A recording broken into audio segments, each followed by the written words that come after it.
So my name is Estela Ballón. As she mentioned, I'm a faculty member in the Liberal Studies Department at Cal Poly Pomona. So thank you for having me here. I'm really happy to be on this campus. And the reason is that about 38 years ago, my high school counselor brought me here to this campus to show me a college.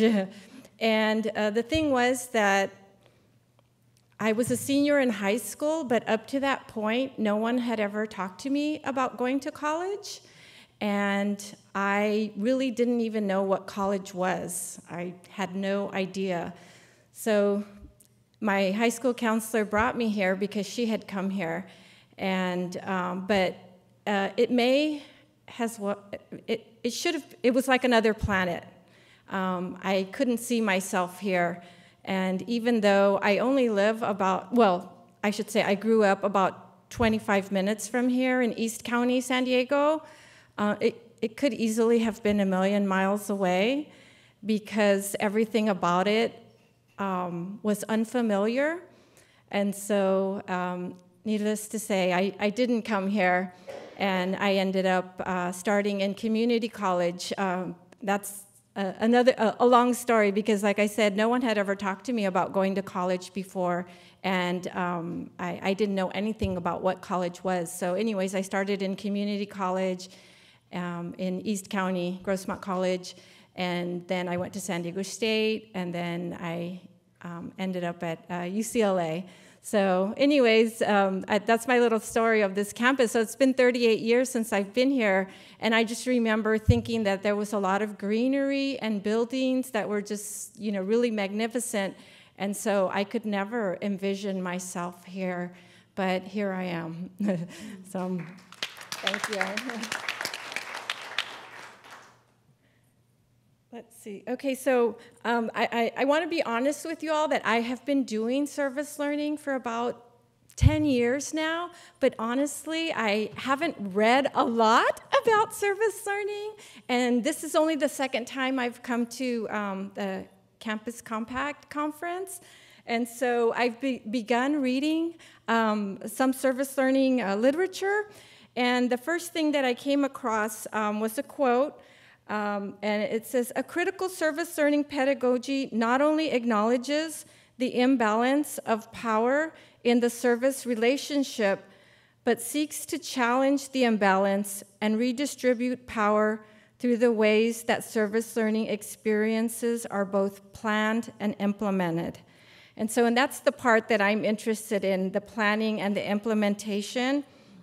And so at my institution, which as I mentioned is Cal Poly Pomona, is in the city of Pomona, which is about 40 miles east of Los Angeles. And Pomona is an underserved and marginalized and stigmatized community. So our university mostly serves, as a Cal State, we mostly serve the surrounding communities, but our campus is made up of some middle, lower middle, and working class students. So many of our students actually come from Pomona, but others come from a lot of the other communities in the area. So most of our students who don't come from Pomona mostly only know Pomona as the university, right? So they come to campus, and then they go back home to their home community. So they don't really engage in the city life of Pomona. They don't really know the city. I've asked them many times, I said, have you been in Pomona, like the rest of Pomona, not just campus? And usually the answer is no. So the question that I have posed is, how can instructors conceptualize service learning courses to incorporate the knowledge and experiences of students from the communities that are being served, learned from in the course?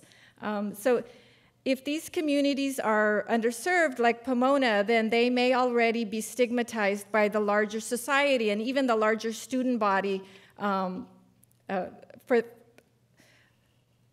for the students that are coming from these communities. So they're going to have the stigma of saying that they come from Pomona because Pomona is not seen in a positive light.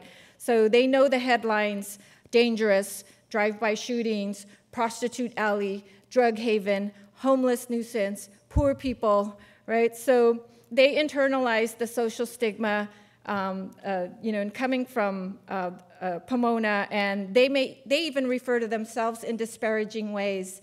So they know the negative stereotypes, and so sometimes they actually vocalize them, say, "Oh, I'm from the ghetto, I'm from Pomona." They say it in a negative way, or "I'm from Gangtown." So at the same time, it's those very students that come from underserved communities like Pomona who are the experts in their communities, and so they have the firsthand knowledge and know their city in different ways, right? They know it beyond the headlines. So the students who grew up there, they know everyday life in their communities. They know the sound of kids playing in the park. They recognize the visions of mostly moms, dads, grandmas, tias walking down the street with umbrella, blocking the sun to go pick up their kids from school. They're familiar with the excitement of the late night stop of a quinceañera party, with the quinceañera in a large satiny or sparkly purple dress, stopping at the taco shop that they know stays open till 3 o'clock in the morning.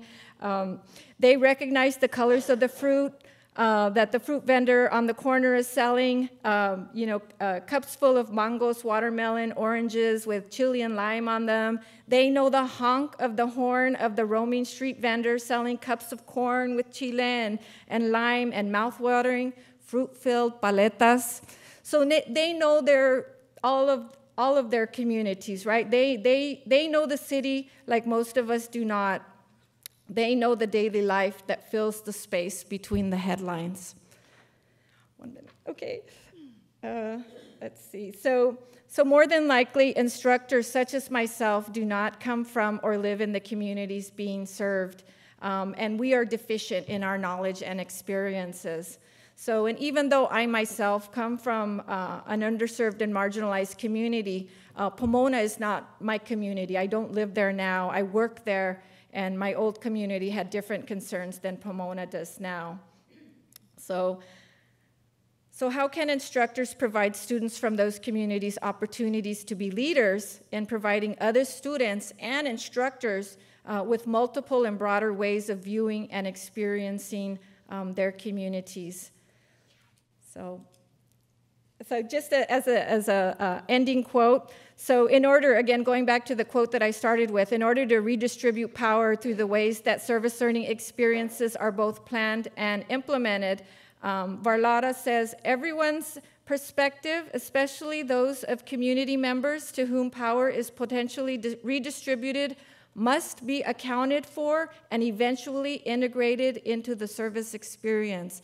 So my question is about how can we integrate students from those communities in terms of planning and carrying out the service. Thank you.